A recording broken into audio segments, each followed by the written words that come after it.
एकनाथ महाराज की जय, रेणुका माता की जय। तीक्ष्ण वज्र शतधारा गाये आणि तल्यापुरा, शरीर निमग्न केले शिरा, चरणधारा खंडिले। रामचंद्र भगवान की जय।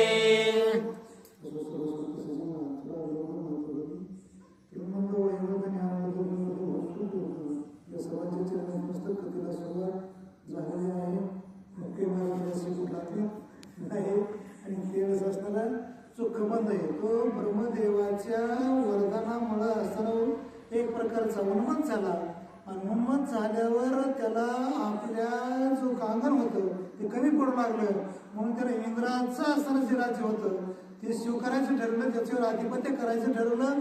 इंद्राला राग आला, रागाच्या भरामध्ये असताना इंद्रदेवाने वज्र घेतलं आणि त्याच्या मस्तकावर मारलं। त्याच्यामुळे असताना त्याचं मस्तक फुटलं, शेदाड बनलं, ते आतमध्ये गेलं। कुठे गेलं? त्याचं असं मुंडकं आपल्याच असं मुंडकं तसं नाही नव्हतं, ते छताडात मुंडकं गेलं आणि त्याच्यामुळं त्याच्या मुंडक्यापासून असा रक्ताच्या धारा लागल्या पुरवायला आणि अशा प्रकारे असताना तो पुढे भविष्यात काय करू लागला ते ऐका। गाये दुःखी झालो अत्यंत, इंद्रासी म्हणे मी न करी घात, तो म्हणे तो चिरंजीवित जीवितांत घडेना। ज्यावेळेस इंद्राने माझ्या मस्तकाचा असताना चुरा केला त्यावेळेस असताना मी इंद्राला म्हणलं मला मारून टाकू पाहिजे, प्रयत्न केला पण इंद्र म्हणला तू चिरंजीव आहेस, तुला ब्रह्मदेवाने एक प्रकारचा आशीर्वाद दिलाय, त्याच्यामुळे तू मरत नाहीस, पण मुंडक्याचा मात्र तुझ्या बराच भुगा केलाय। याच्यासाठी असताना मी एक पर्याय करतो, काहीतरी एक मार्ग काढतो। त्यावेळेस काय मार्ग काढला तू ऐका। ऐसे बोलता सुरपते, माझा आले ब्रह्मशाप प्राप्ते, क्षणा माझी पडली भ्रांते, अति उन्मत्ते राक्षस। अति उन्मत्त मी झाल्यामुळं आणि इंद्रदेवाचं जे इंद्र पद आहे 33 कोटी देवाचं जे अमरपुरीचं पद आहे मी त्याची अभिलाषा केल्यामुळं आणि त्याच्याबरोबर असताना एक प्रकारचा वैर केल्यामुळं मला त्यावेळेस असताना युद्धामध्ये आमच्या माझी समृद्धी गेली, बुद्धी असणारी नाहीशी झाली आणि बुद्धी असणारी नाहीशी झाल्यामुळं मला जी ब्रह्मदेवाने जो असताना आशीर्वाद दिला होता, शाप दिला होता, तो असताना प्राप्त झाला।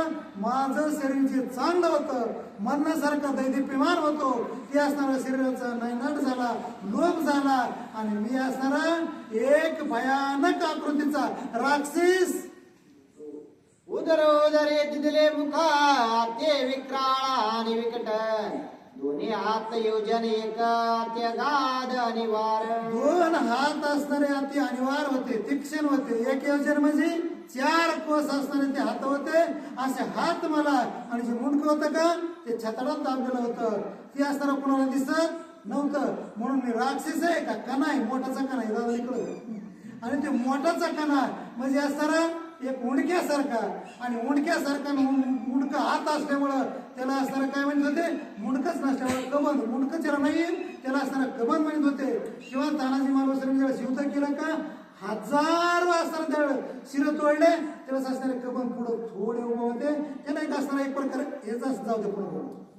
जे जे सापडे हातात, पशु पक्षी आणि नित्य भक्षित, तरी क्षुदेशी नाही अंत, समसमिता अति दुःखे।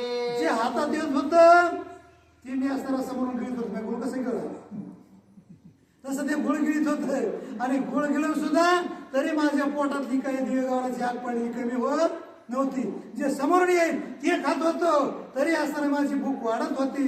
कशामुळं?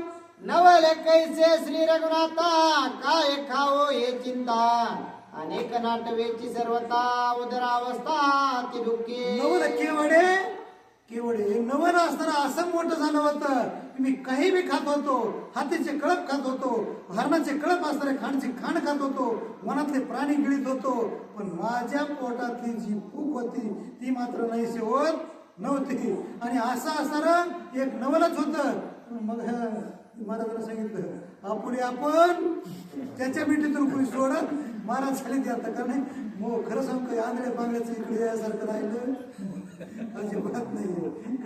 हे इतके पुढे गेले की मला पंचायतीने आपलं कसं तरी तुमच्या अंगणात येऊन जगत होतो आता जगायसारखं मी या भावाने काय ठेवलं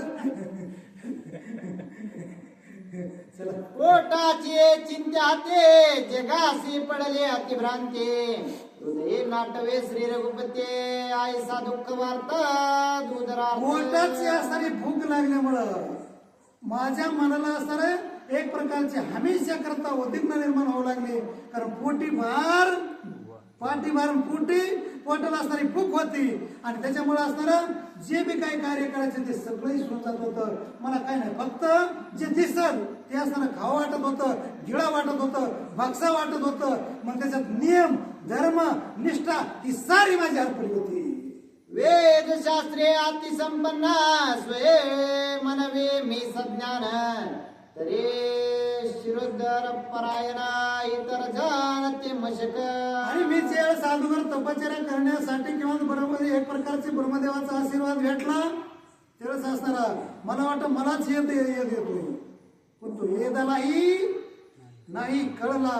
अंत पार ज्याचा येदाला कळत नाही, श्रुतीला कळत नाही, नीतीला कळत नाही, असं त्याला घमेंडी ती मलाच काही येतं म्हणून त्याची जिल्ह्या शिबिरात नाही असा असणारा कोण म्हणत होता तो.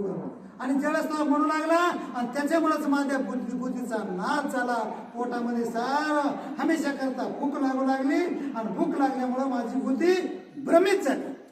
असो इतरांची काय कथा माझे जे का दुःखावस्था सावध ऐके श्री रघुनाथा मोक्षदाता तू माझा. हे मोक्षदाता हे भगवंता तू आहेस. अनेक असणार ज्यांच्याकडे असणारा एक प्रकारचा गर्व होता, ज्यांच्याकडे ज्ञान होतं, वैराग्य होतं, ते फक्त असणारा घमेंडीमुळे गेलं, कशामुळेच असणारा गेलं नाही. पण आता सावध, तुम्ही सावध शब्दाचा ऐकलं सगळं ऐकत बरोबर. मला या वर्षी सावध जरा हे रामाच्या कृपेने तुमच्याकडे जरा जास्त आले नाही तरी बरं आहे. वर्षापेक्षा कोरोनापेक्षा का सावध शब्द या वर्षी बराच आहे. का नाही तुम्ही खरं सांगा, नाही तर उद्या बराच आहे. जरा जास्त लग्न आहेत का नाही तर, कारण ती कृपा कुणाची आहे? भगवंताची कृपा आहे. म्हणून वर्षापेक्षा जास्त लग्न येतं. त्याच्यामुळं तुम्हाला काय एवढी काय नको खेद करू, कोणत्या नको खेद करू. मला दुसरीकडे जायचंच नाही. पुन्हा पुराव्यावर नाही आलो तुम्हाला पुरून टाकायची या देहाचे संगते आते दुःखी मी श्री रघुपते मृत्युंड प्राय नाही गते निंदे सर्वार्थे सर्व. या देहाच्या संगतीमुळं हमेशा करता पुन्हा मात्र जर देहाच्या संगतीने नियम केला नाही, नीतिनियम केला नाही, काही अनुष्ठान नाही केलं, समृद्धी गेल्यामुळं अनेक प्रकारचा असणारा मला एक प्रकारचा या ठिकाणी नाही तोच चाला लागला. कोणचा आहे का? यासी नाही गमन गते नाही अंतरे शुद्ध मते बाह्य क्रिया जीव घाते निंदे सर्वार्थी सर्व. या देहाची बुद्धी भ्रास झाल्यामुळं माझी बुद्धी असणार नाहीशी झाल्यामुळं एक प्रकारचं मी काय करतोय, काय खातोय, कशा संघ काय खातोय आणि किती खातोय याचं मला एक प्रकारचं हे कसलीच मला असणारा तिथं त्याचं ज्ञान राहिलं नाही. म्हणून माझा नियम गेला, नीती गेली, धर्म गेला आणि बुद्धी भ्रास झाला. मारोरी काव्य जीव मात्र न म्हणे ब्राह्मण क्षत्रिय शूद्र ऐसा राक्षस मी अपवित्र दुःखी दुर्धर अति दुःखी. मी दुःखानं अति दुर्धर असताना एवढा दुःखी झालो कारण ब्राह्मण म्हणलो नाही, क्षत्रिय म्हणलो नाही, शूद्र म्हणलो नाही आणि काय करता वैसेही म्हणलो नाही. म्हणजे या प्रकाराला हे सुद्धा मी म्हणलं नाहीये. जो समोर आला तो माझ्या उदरात गेला, त्याला गटकन असताना मी स्वाहा केलं, एकाला सुद्धा सोडलं नाहीये. ही माझी वारती होती. पण कथा कोण कोणाला सांगतोय? गबद असताना परब्राह्मचंद्र लक्ष्मणला सांगतोय ते रेणुका तेच चालायचं. दरे शाप भाग्यास्तव जाण तुम्ही आले ती दोघे जण तरी हे नवे सीता गवेषण माझे उद्धरण करू आला. तरी असणारा ब्रह्मदेवानं जो शाप दिला, आशीर्वाद दिला किंवा संतांना जो शाप दिलाय का तो कधी शाप नसतो. म्हणून त्याचा उद्धार होत असतो. ते होतं राक्षस मुंडक्यासारखं पडलेलं होतं. पण असणारा गोष्टी कुणाच्या सांगू लागलं, आकर रामाय सांगू लागलं. करिता माझे भाऊ छेदना छेदिला माझा देहाभिमान गाये केले सावधान सुख संपन्न श्रीरामा.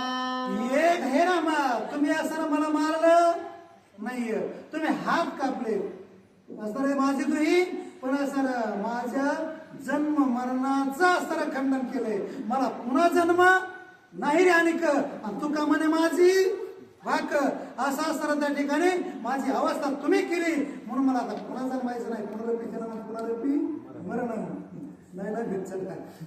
तुम्ही दोघे पूर्ण पुरुष सत्वनिष्ठ सद्विवेक, तुमचे चरण सुखदायक सदा सात्विक तुमचे. तुम्ही दोघं असताना सदा सात्विक आहे, तत्वनिष्ठ आहे, ब्रह्मनिष्ठ आहे. ते दोघं ब्रह्मचे ब्रह्माचेच अवतार आहे असं कोण म्हणतंय?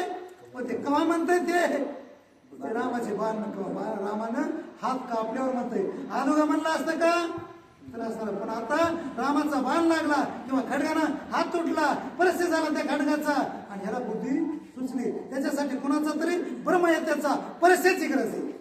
ऐसे तुम्ही धीरवीर सत्स्वरूप महाशुर, तुम्ही निज धर्माचे माहेरा चिरचिन मात्र तुम्ही दोघे. तुम्ही असणार चिरचिन मात्र म्हणजे सच्चिदानंद रूप, सच्चिदान रूप आहे, तुम्ही ब्रह्माचे रूप आहेत.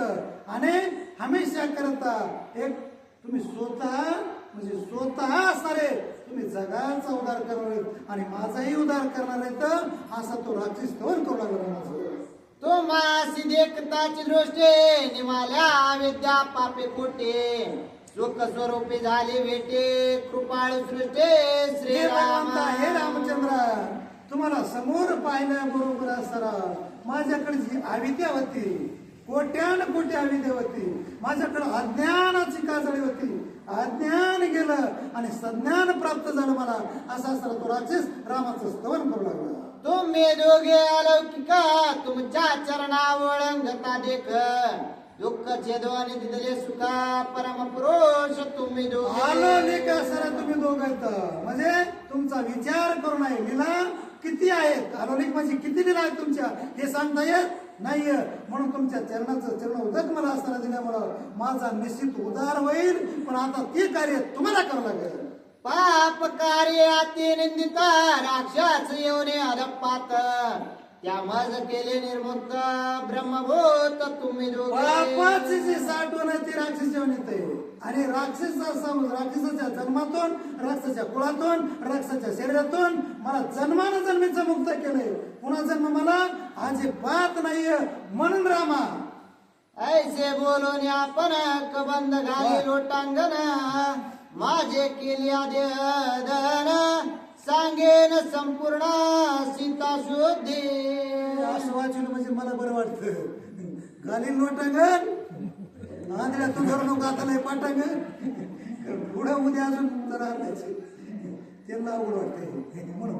आणि त्यावेळेस असताना घालील लोटांगण पाया पडू लागला तो रामाच्या, विनंती करू लागला, हात जोडू लागला. रामा एवढंच करा, या पुढे.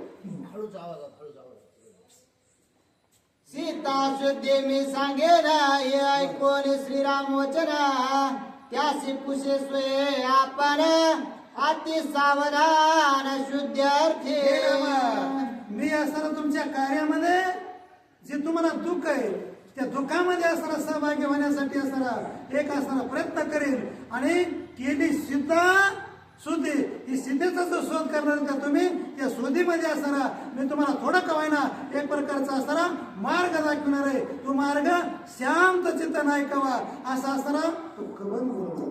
श्रीराम पुसे कबंदासे सीता शुद्धी सांगेन मनसे, कोणी नेली कोणी स्थळासे, कोणी देशी ते सांगे. राक्षस म्हणू लागला, जो मला काही कळत नाही म्हणत होता का, तो म्हणाला रामा तुम्हाला सीतेचा असताना शोध करत असताना मी सांगणार आहे. सीता कोणत्या दिशेने गेली रामेश्वर लागले, कोणत्या भागात गेली, कोणत्या एक प्रकारचा कोणी राक्षसानं नेली का कोणी असताना तिचं अपहरण केलंय हे मला सर्व सांग. कारण राम कशासाठी चाललेले होते, सीतेच्या शोधीसाठीच चालले होते. आणि नेमका तीच गोष्ट हा कबंद बोलू लागला. बुद्धी करोनी सावधान स्वस्थ करोनी निज मन, सीतेचे केवते गमन स्थान मान मज सांगे. तुझी काय कर, स्वस्थ कर, स्थिर कर आणि काही असताना तुझ्या बुद्धीला जर असताना जडपणा येत असेल आणि बरमीत बुद्धी होत असेल तर तू काय कर, स्वस्थ मन करून असणार आणि स्वस्थ असताना तू मन करून व्यवस्थितरित्या सांग.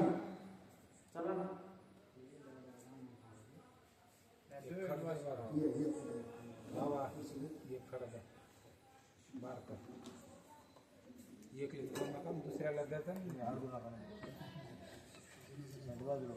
बाय फुटत असते बाजूला इकडं तर इथं झटका बसल्यावर शिस्तीत हो द्या.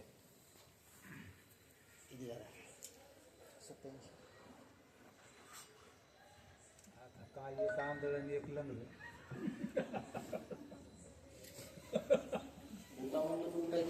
कशाला बोलले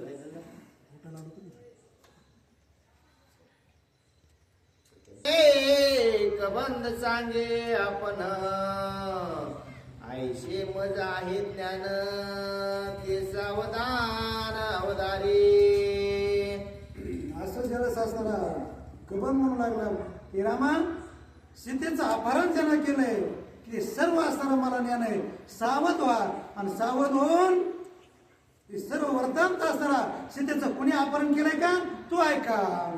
मग लक्ष्मणाशी उभे करोने कबंध सांगे गरजोने श्रीरामाची धर्म पत्नी गेला घेऊने रावण. सगळ्यांचा मालक आहे प्रभू रामचंद्र, त्याला माहित होतं कबंधाला सुद्धा कळलं होतं त्याला, म्हणून त्यानं असताना लक्ष्मणाला समोर उभा केलं आणि लक्ष्मणाला समोर उभा करून समजा हे लखन रामाची जी धर्मपत्नी सीता आहे का राजा रावणानं तिचं अपहरण केले. याचे नाव मी ऐकिले काने परी तो देखिला नाही नाही. तो केवता गेला गगने कोणे स्थाने मिनेने. त्याचं नाव असताना मी ऐकलंय पण अजून डोळ्यानं पाहिलं मुळात चाललंय आणि त्याच्यामुळे काय मला तो कुठं ती माहीत नाहीये आणि म्हणून कोणत्या दिशेने गेलाय, पूर्वेकडे गेलाय का पश्चिमेकडे गेलाय हे मला माहित नाही, पण त्याचा वासना निवास कोणे टाई रहिवास जनवास की वनवास ते मी निशेष जाणे ना. हे भगवान जो राजा रावणा सीतेचं अपहरण केलंय का तेव्हा सारा कुठं राहतोय, तो जनामध्ये लोकांमध्ये राहतोय का एकला वनवासात राहतोय तुझ्यासारखं हे मला माहित नाहीये, का अरण्यात राहतोय का नगरामध्ये राहतोय हे मला माहित नाहीये, पण श्रीराम माझे शुद्ध ज्ञान ब्रह्मशापे झाले विचिन्न न करिता राक्षस देहाचे दहन माझे मज ज्ञान प्रगटेना. हे रामा अगोदर मला फार ज्ञान होतं, संज्ञानी होतो, पण असताना मला ब्रह्मदेवाने काही आशीर्वाद दिल्यामुळं शापही दिल्यामुळं आणि उशापही दिल्यामुळं पण माझं जी काय बुद्धी आहे ती भ्रमित झाली आहे, एक प्रकारचं त्याच्यावर मलिनता आली आहे. त्याच्यामुळं मला काही या देहामध्ये तुमच्याबद्दल सीतेबद्दल किंवा रावणाबद्दल स्पष्ट सांगता येणार नाहीये, पण अच्छदावया निज ज्ञाना श्रीराम मुखी देह बंधन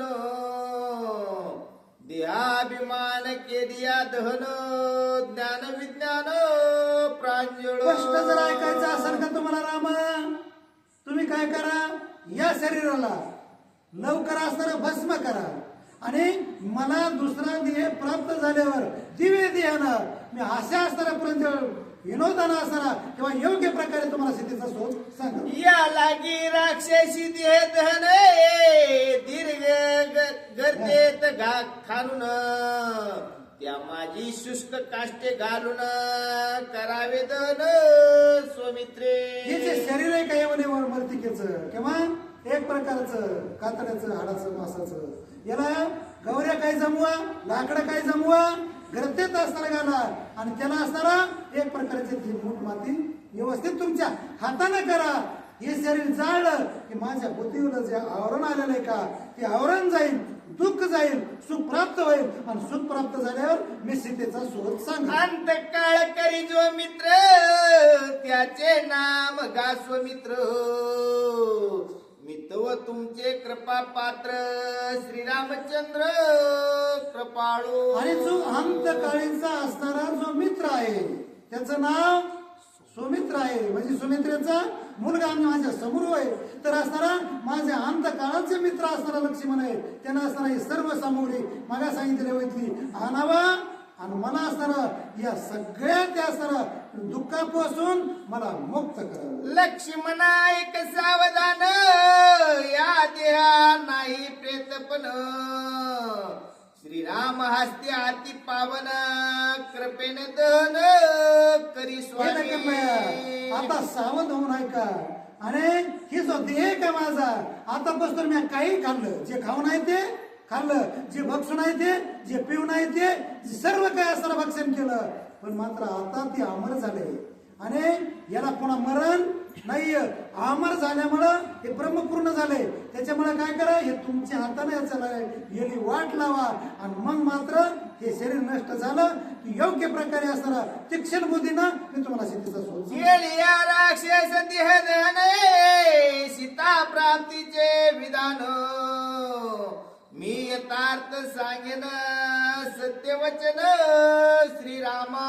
हे राक्षसाचा जो देह आहे उंडका करण्यासारखा त्याला लवकर तुम्ही नाहीसे करा. त्याला लवकर असताना तुम्ही फुकून द्या आणि मग मात्र माझं ज्ञान ऐका असं तो राक्षस बोलतो. ऐकोनी कबंधाचे वचन संतोषला रघुनंदन. पाचारोने लक्ष्मण देहदहन करविले.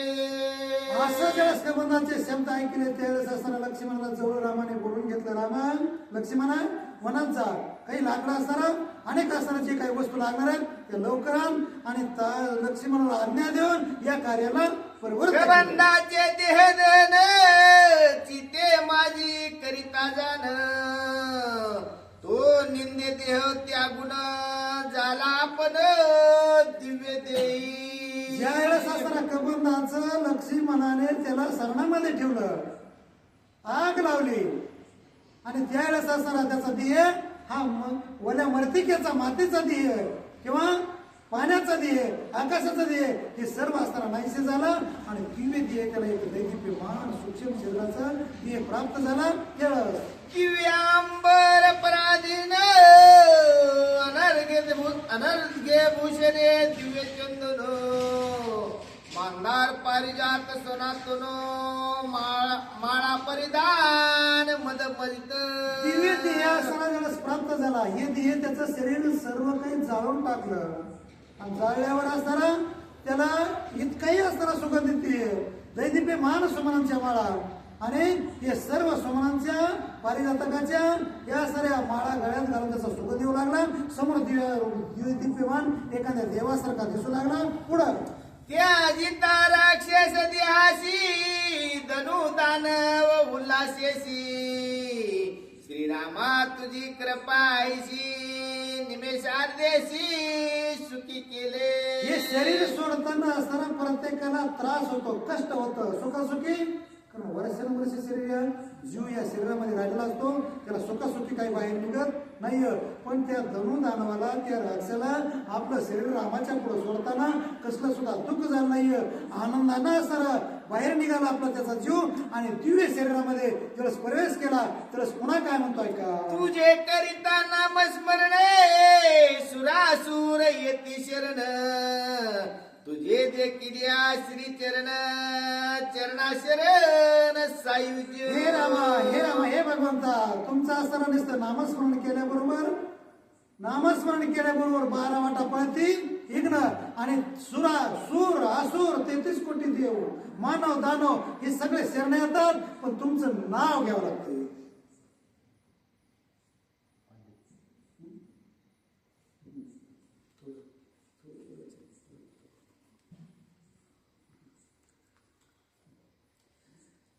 त्यात तुझे सांग संदर्शन मज घडले संपूर्ण.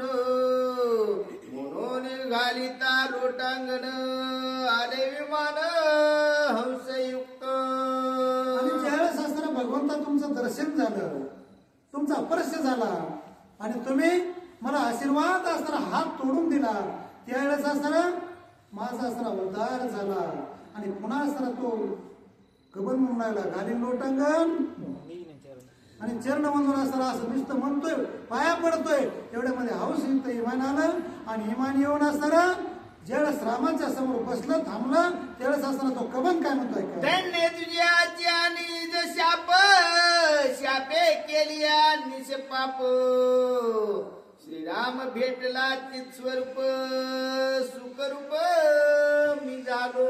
धन्य असताना तो ब्राह्मणाचा शाप आहे म्हणजे साधूचा शाप असताना धन्य आहे. तो शाप नसून मला असताना एक प्रकारचं वरदान ठरला. माझं जन्म म्हणून त्यानं खंडन केलं.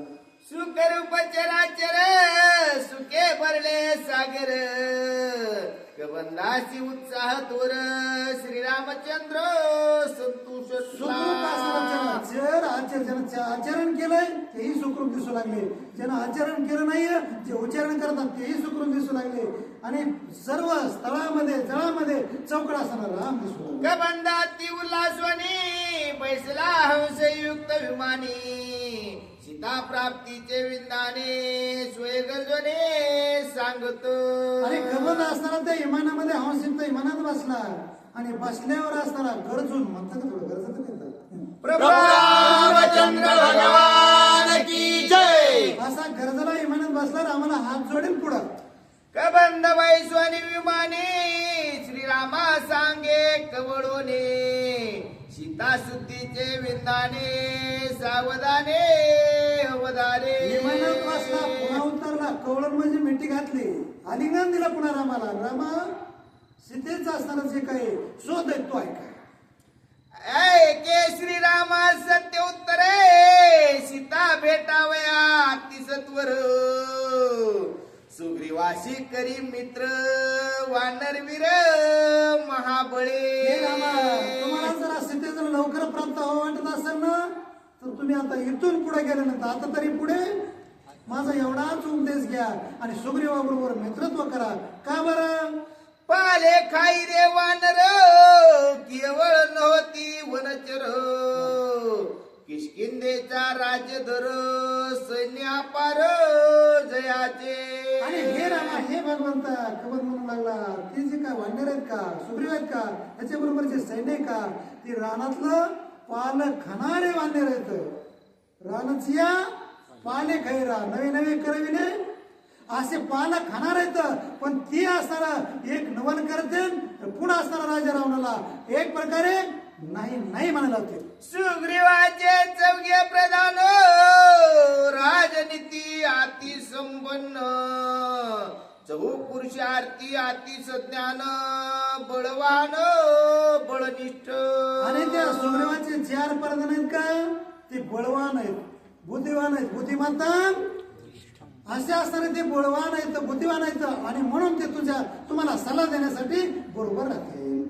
समानशील योग्य मैत्री एरेरा नित्य सहाय्यकारी तुम्हा दोघा समान सरे तेही अवधारे श्रीरामा. आणि हे रामा सुग्रीवा बरोबरच मैत्री का म्हणतो करा कारण त्याचं दुःख आणि तुमचं दुःख सारखं समान आहे. दोन्ही सारिके त्रिशूलावरी काशीपुरी आणि चक्रवारी पंढरी जसं सारखं तसं ते पुढे ऐका. तुझी भार्या रावणे हरण सुग्रीव भार्या वाळी उग्रन दोघाची अवस्था समसमान दोघे दिन स्त्रीवीर. दोघही असणार तुम्ही असणार रामा तुमची जी स्त्री का ती रावणानं असताना तिचं अपहरण केलंय आणि सुग्रीवाची जी स्त्री दोघांचं समान दुःख आहे सारखं दुःख आहे आणि समान दुःख असेल तर मैत्री समान असणारा माणूस असेल तर असणारा त्याचं प्रेम टिकतं. म्हणून रामाचं आणि सुग्रीवाचं दुःख सारखं आहे. सुग्रीवाची जी पत्नी का ती वालीनं अपहरण केले त्यानं आपल्या घरात ठेवले आणि म्हणून त्याचं दुःख तुमचं दुःख सारखं आहे म्हणून तुमच्या दोघांचं मित्रत्व एक प्रकारचं अखंड टिकलं. तुझ राज्य त्यागे प्राप्त वन त्याची राज्य त्यागे ऋष्यमुख स्थान दोघाचे दुःख समसमान अतिदिन स्थिती गती. आणि हे रामा तुमची असणारी स्थिती गती वर्तन सारखं आहे.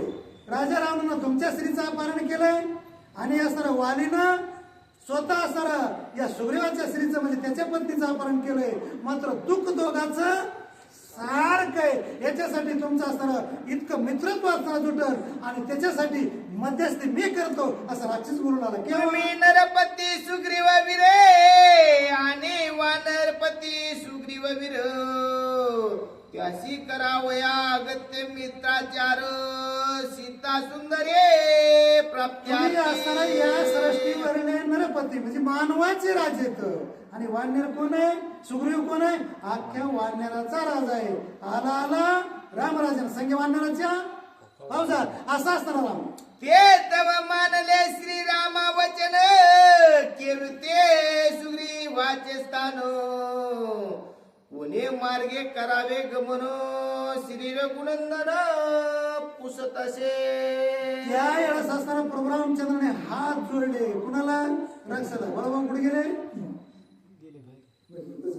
आणि त्यावेळेस असताना हात जोडून म्हणू लागले की हे असणारे बघ राक्षस बंधवा मला मात्र मार्ग दाखव. मला काही मार्ग दिसत नाहीये म्हणून कबंध सांगे श्रीरामा प्रती येण्याची मार्गे श्री रघुपती पंपा सरोवराची ख्याते अति विश्रांती तापसा. पण गावकरी काही चलत नव्हतं. ते रामानं याच्यावर चतुरातो शिरो म्हणे राम आहे. पण रामानं याच्यावर बरोबर हात पुढे केला म्हणले इकडंच असताना हा पंपासूर आहे आणि त्या पंपासुराच्या दिशेनं चला आम्हाला. देखील या पंपेच्या दर्शन दुखी होती सुख संपन्न ती त्या वानराचे स्थान स्वानंदे पूर्ण किरडती. या पंपासुरावरच असताना परिसर पाहिला, पाणी पाहिलं, वास्तव्य जर असताना तिथं केलं तर असताना दुःख जर सुख प्राप्त होतं असा तिथला महिमा नव्या समान. तुझ सुग्रीवा झाली भेटी दोहीच्या दुःखा होईल तुटी मिळवून वानर कोटे सीता गोरटी शोधिल. पंपासुरावर असताना तुम्ही गेला तिथं शीतळ पाणी असताना प्रसन्न केलं बरोबर असताना तुमच्या दुःखाचे असताना त्या ठिकाणी दुःख जाईल सुख प्राप्त होईल आणि सुग्रीव सुद्धा असताना तुम्हाला लवकरच असताना तुमची मुलाखत होईल. वानर दांडोनी महाबळी त्रिलोके घेतील दांडोळी टाळे घालून जनक वाळे वानर तत्काळे येतील. एकदा सुग्रीवाची तुमची मैत्री सुटली, एकदा सुग्रीव तुमचा मित्र झाला की त्याच्या बरोबरच्या वानराच्या फौजात का त्या त्रिलोक्याला स्वर्ग मृत्यू आणि पाताळ त्यांचा धोंडाळा घेतील आणि चौकुर असताना सीतेचा शोध वानराला. सीता विरहे तू आपण गिवशीशी गिरी कंदरे बन तिची शुद्धी वानर गण न लागता क्षण आणतील. या सीतेच्या शोधासाठी रामा तुम्ही असताना वन उपवन डोंगर दर्या खोऱ्या असताना तुम्ही आता सध्या शोध करतात. फक्त सुग्रीवाची भेट घेतली का तुम्हाला एवढं फिरायची गरज? फिरता वन पुढे चला. स्त्री विषयीचे सुबद्ध वाळी सुग्रीवा महाद्वंद्व सहसा मास करीती युद्ध विरावून माद वाटीव. आणि त्या स्त्रीसाठी ज्या स्त्रीचं अपहरण झालं सुग्रीवाच्या त्या स्त्रीला मोकळं करण्यासाठी तो सुग्रीव स्वतः वाली बरोबर 6 महिन्याला युद्धाला जातो. पण युद्धाला जातो आणि पराजित होऊन पुन्हा परत येतो. मात्र त्याला तुम्ही जर सहकार्य केलं तर तुमचा मित्र होईल आणि तुमच्या बरोबर असताना त्याचं असताना एक प्रकारचं त्याला जय प्राप्त होईल, त्याची श्री मुक्त होईल आणि हमेशा करता तुमच्या स्वयंसेवक होईल. तुझे निहाते वाळी मरण हे मज आहे ज्ञानपूर्ण शीघ्र जावनी आपण वाळी निर्धारण करावे. तुमच्या चालताना रामा त्या वालीचं मरण आहे हे म्हणणं मला हे जरी दिसत नसलं तरी ज्ञान आहे. कशामुळं? वाली याची कीर्ती वाढली गण त्यानं असं लिहिलंय म्हणून मी ते मला राक्षस होतून ते रामायण वाचन असतं सुद्धा आणि ते ज्ञान त्याला प्राप्त होतं पुढं. ते दोघाच्या युद्ध संधीशी ठाकोर जावे त्वरेसे रणे निर्दाळा वया वाळेशे सुख सुग्रीवासी स्वानंदे. त्या दोघांचं 6 महिन्याला युद्ध होतंय. आता युद्धाचा समय जवळ आला. वाली सुग्रीवांचा ते स्वतःच्या पत्नीला रिकामा करण्यासाठी जीवाची बाजी लावून लढतोय. आणि त्या जर समयाला तुम्ही तिथे गेलात का तर तुम्हाला हमेशा करता सुग्रीव तुमचा दोस्त म्हणून मित्र म्हणून असताना तुमच्या कार्यात तो सहभागी होईल. आता लवकर निघा, चांगल्या कामाला उशीर करू. हे वाळीचे निर्दाळन तेच सुग्रीवा मित्रत्व पूर्ण. तिने तू पावशील कल्याण सत्यवचन श्रीरामा. माझं सत्य श्रीरामा तुम्ही असताना हे शब्द माझे ऐकले. स्वालीचा नायनाट तुम्ही असताना केला आणि सुग्रीवाचं कल्याण तुम्ही जर केलं तर त्याच्यामुळे असताना तुम्ही हमेशा करता तुम्हाला जे प्राप्त होईल यात काही संशय नाही. बंधू बंधू माझी वैर पडावया मुख्य स्त्री साचार. स्त्री संग मुख्य दुर्धर दुःखी नर स्त्री संगे. त्यावेळेस असा तो राक्षस म्हणू लागला भावाभावामध्ये सख्या भाऊ पक्का वैरी झाला. त्याचं कारण काय? एक प्रकारचं फक्त श्री मलाच असणारा सुग्रीवाची पत्नी वालीला आपल्या घरात ठेवून घेतली आणि म्हणून त्यांचं हाड वैर लागलं आणि त्याच्यामुळे 6 महिन्याला युद्ध होऊ लागलं. सुग्रीवानं आटोकाट आपल्या जीवाचा परवा न करता युद्ध केलं. पण श्रीला आपल्या पत्नीला मुक्त करता आलं नाही. रामा तुम्ही जर वालीला मारलं, त्याच्या श्रीला जर मुक्त केलं पत्नीला तर तुम्हाला रात दिवस तुमच्या सेवेत होतात. पण नाही सुग्रीव मित्राचे महिमान पावशील सीता चिद्रत्न. कीर्ती प्रगटेल अति पावन सत्यवचन श्रीरामा. सुग्रीवाबरोबर मैत्रित्व केलं, सीता तुम्हाला प्राप्त होईल. आणि सुग्रीवामुळे असणारा एक प्रकारे जेवढं काय असणारा तुम्हाला संकट येणार तेवढं नाहीसे होईल. का बरं? पुढचं ऐसे कबंदे सांगोनी स्वय श्रीरामाशी वंदोनी. आल्हादे विमानी बैसोनी वृद्धगमने तो केला. मोडक्यामध्ये असताना तो शेवटला बोलला. स्तवन केलं रामाचं. काय नामस्मरण करता येईल तेवढं केलं. हळू पावलेलं असताना ते अवशिक्त विमानाकडे गेलं. विमानात बसला आणि म्हणला हे रामा आम्ही जातो आमच्या गावाला. आमचा एका जनार्दना शरण झाले कबंद उद्धार. पुढे श्रीराम लक्ष्मण पंपा प्रयाण सोय करीती. एकनाथ महाराज असताना स्वतःच्या गुरुला शरण जातात, हात जोडतात. काही असताना उन्हा असताना काही कमी असेल जास्त असेल हे माझ्या गुरुला अर्पण. मी माझ्या माऊलीला शरण जातो साकवडीच्या. तुम्ही जाता तुम्ही कारण तुम्ही म्हणता मीच कसं म्हणतो ज्यानं माऊलीचं अन्न खाल्लं का ती माऊलीची शिष्य. कारण अन्नाचे एका कणामध्ये सुखाने एक अन्न खाल्लं तर असताना स्वर्गामध्ये रात्रंदिवस घंटा वाजत होत. एक कणानं जर घंटा वाजत होता तर आपण वाटी अन्न पुन्हा खाल्लंय. त्याच्यामुळे आपण माऊलीचे शिष्य बी नाही पोहोचतो. म्हणून मला तेवढा विश्वास आहे. म्हणून माऊलीचे शिष्य तुम्ही बी आणि आम्ही बी आणि पुन्हा रामानाचे सेवक. स्वस्ती श्री वावर्धावाने अरण्यकांडे एका कार्टिकाय प्रबंध उदाहरण नाम 200 अध्याय पुंडली.